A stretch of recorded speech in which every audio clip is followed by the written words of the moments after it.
Permito presentarles a la asambleísta Elizabeth Cabezas, es la presidenta de Parlaméricas y presidenta de la Comisión Ocasional de Enmiendas, que actualmente se encuentra tramitando los procedimientos de reforma constitucional. Asambleísta, como usted conoce, el panel de esta tarde tiene relación con factores por considerar en la construcción de las leyes para incorporar la perspectiva de género. Por favor, su intervención. Muchísimas gracias por aceptar esta invitación. Bueno, como decía de inicio, creo que estos foros realmente nos dan la gran oportunidad y son el espacio propicio de reflexión sobre cómo poder fortalecer nuestras capacidades parlamentarias, pero sobre todo compartir visiones y experiencias sobre las problemáticas que a pesar de la diversidad de los países, muchísimos consensuamos y coincidimos de que son casi las mismas en toda la región.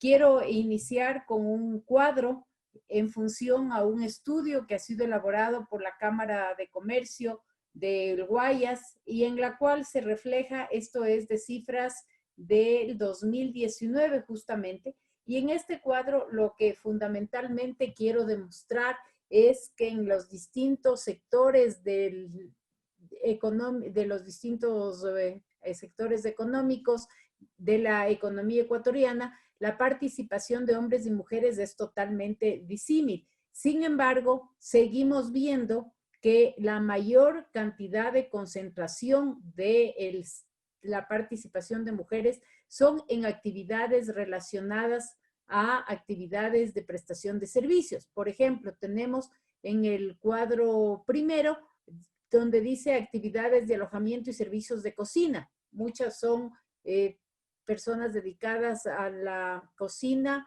al arreglo de habitaciones, son el 56% fundamentalmente mujeres versus un porcentaje menor de los hombres.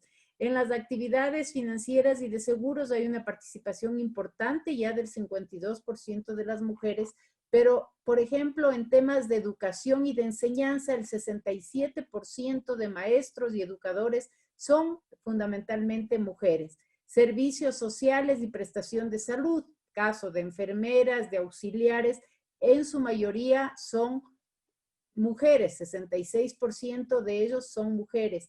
Y en lo que tiene relación al servicio doméstico, sigue prevaleciendo un 94% de mujeres. ¿Por qué hago yo diría, esta reflexión sobre estos temas?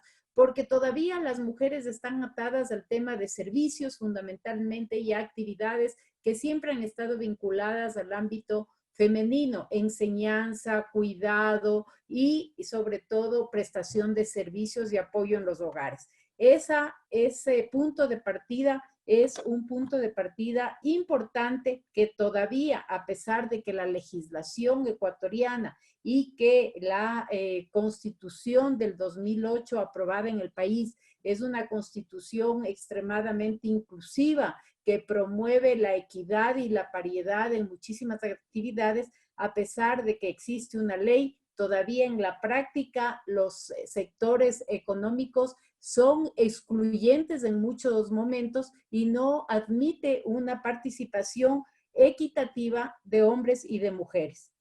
Estos cuadros, en todo caso, develan esa realidad y no necesariamente permiten que, a pesar de que existan las leyes o el marco legal, las realidades puedan cambiar con la velocidad que nosotros quisiéramos que así sea. En una siguiente lámina podemos apreciar algunas otras cifras que me parece que también son necesarias procesarlas para entender lo que está sucediendo. Igual que en el mundo entero, en el país, casi somos el 50% de personas femeninas las que formamos parte de la población. En el Ecuador, puntualmente, la población, a los datos del INE desde 2019, ascienden a 17.370.000 ecuatorianos y de esos el 49.9% somos mujeres, es decir, 8.672.000. Sin embargo, la concentración de las áreas rurales ascienden al 37.2% y de este porcentaje en las áreas rurales, el 49.4% también son mujeres. pero las condiciones de esta población, tanto en el ámbito rural cuanto en el ámbito de aporte a la economía activa del Ecuador, es del 42% de mujeres en lo que es la población económicamente activa, de las cuales el 66% viven en áreas rurales y 34 en áreas rurales y 66 en áreas urbanas. Ahora, ¿qué está pasando con el segmento de población de las áreas rurales? El 28% son jefas de hogar, pero sus niveles de escolaridad son extremadamente bajos. El 20.2% no tienen ningún tipo de instrucción y el 58.5% alcanza una educación básica. Por lo tanto, apenas solo el 25% de mujeres rurales tienen además acceso a la propiedad de la tierra donde ellas cultivan. En el otro restante porcentaje, ellas son empleadas o son simplemente parte de la fuerza laboral que trabaja en esos sectores. ¿Qué es lo que me interesa traer sobre el tapete con estas cifras? Que definitivamente la norma puede ser, o la ley puede ser extremadamente inclusiva, puede tener un lenguaje inclusivo, puede promover una filosofía de inclusión, pero que lastimosamente, si la política pública no está atada a el cumplimiento de todos estos objetivos, definitivamente no es posible. De hecho, la Constitución del 2008 incluso creó el Consejo para la Igualdad, por ejemplo, y de hecho estas actividades se han venido realizando de manera periódica y constante, pero el nivel de avance no es aún representativo en los ámbitos de los resultados ya prácticos y ni de la participación de las mujeres en los sectores económicos, a pesar de que obviamente se ha venido dando un incremento, pero no podemos erradicar las desigualdades que son todavía evidentes y que son todavía notorias. Hasta diciembre del 2019, el 56.4% de mujeres en el Ecuador habían terminado la educación básica y apenas el 25% la educación superior, llegando a un nivel de conocimiento universitario apenas el 15%. Es decir, en el camino de la época de escolaridad, muchas se van quedando en las distintas fases sin llegar a concluir un nivel de estudio universitario, siendo apenas el 15% de mujeres las que terminan los estudios universitarios y cumplen con esta meta importante que es de la educación superior. El 32% de las mujeres empleadas cuentan con un trabajo, es decir, 3.2 millones de mujeres que trabajan y un 17% de mujeres están en el subempleo y el 4.8% en el total desempleo. 2 millones de mujeres lideran emprendimientos y esto es importante resaltar en la línea de que las mujeres tienen un espíritu emprendedor muy destacado. El sector artesanal, por ejemplo, el relacionado a lo que tiene que ver con moda y también con belleza, es casi exclusivo para las mujeres. Son sectores en donde la mayoría de sus emprendedoras y de sus artesanas son mujeres y en su gran porcentaje jefas de hogar. Por lo que estos sectores son, yo diría, los que mayor oportunidad han generado para el desarrollo y desempeño de las mujeres. Las mujeres, además, dedican un 31.4 horas a la semana al trabajo, lo cual es una jornada bastante importante e intensa. Sigamos con la siguiente lámina. Y esas horas, para concluir el pensamiento, además lo comparten con las labores en casa, con actividades domésticas, con actividades relacionadas al cuidado de sus hijos, al acompañamiento de las enseñanzas, etcétera. Por lo tanto, tienen realmente un importante rol en lo que es el hogar y en lo que son las actividades productivas externas para los cuales ellos prestan sus servicios y sus tareas. Estimada asambleísta, perdone que le moleste. Le quedan 2 minutos, por favor. Entonces voy a ir bien rápido.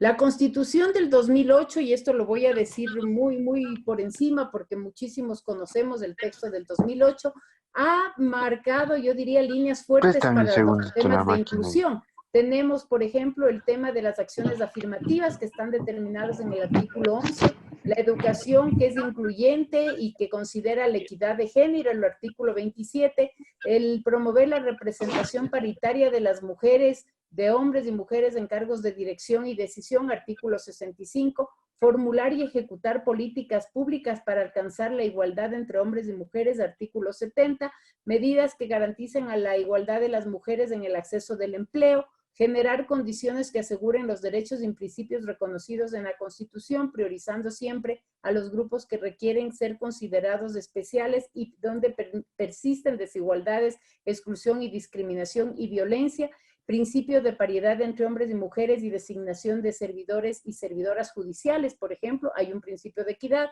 medidas de acciones afirmativas en los mecanismos temporales para solventar inequidades históricas y mecanismos de exigibilidad de derechos como garantías constitucionales. Existen los consejos de igualdad, existe ahora ya la paridad para la designación de dignidades electas también. Entonces, los avances en texto, y esto resalto, en los textos son bien importantes. En la práctica es todavía donde nos está faltando. Siguiente, por favor. Solamente tengo 2 láminas más y termino. Voy a tratar de ir muy rápido. ¿Cuál es la problemática? Fundamentalmente, desconocimiento de tantos factores que impactan en lo que es la inequidad de género, la desarticulación entre la norma y la ley de la política pública. Por ejemplo, sí. Hay un lo que hiciste dentro hay un parlante prendido. Ya, la desarticulación entre la norma y la ley de política pública, lo que yo hacía referencia y traigo a colación la ley que nosotros aprobamos a finales del 2017 sobre la erradicación de la violencia intrafamiliar, que a pesar de que han pasado 3 años, lastimosamente no existen los presupuestos para ponerla en práctica, por lo tanto, queda como una aspiración y una expectativa, pero que sin una política pública y sin un presupuesto difícilmente podrá mejorar la condición de violencia en las mujeres. Legislación que en muchas ocasiones no tiene claras metas ni indicadores y aquí cumple un rol fundamental la unidad técnica y la unidad de seguimiento de la normativa que justamente la lidera Livia, en donde debemos ir analizando el cumplimiento de las metas y objetivos que cada una de las leyes se ha planteado y la paridad de representación que no siempre garantiza que en las leyes vaya un enfoque de género. A pesar de que podemos ser mitad en la Asamblea Nacional, no siempre las leyes salen con ese enfoque que deberíamos trabajar. Soluciones, contar con un sistema de información y objetivos confiables que nos permitan ir avanzando en la valoración de cumplimiento de metas y objetivos y de los impactos, sobre todo de cada una de las leyes, para ir reduciendo estas inequidades. La realización de fichas técnicas que establezcan justamente este tratamiento transversal de las normas, la ficha técnica que vincule los articulados a los indicadores de la política pública e incluir a los parlamentarios hombres también en los debates sobre la equidad de género.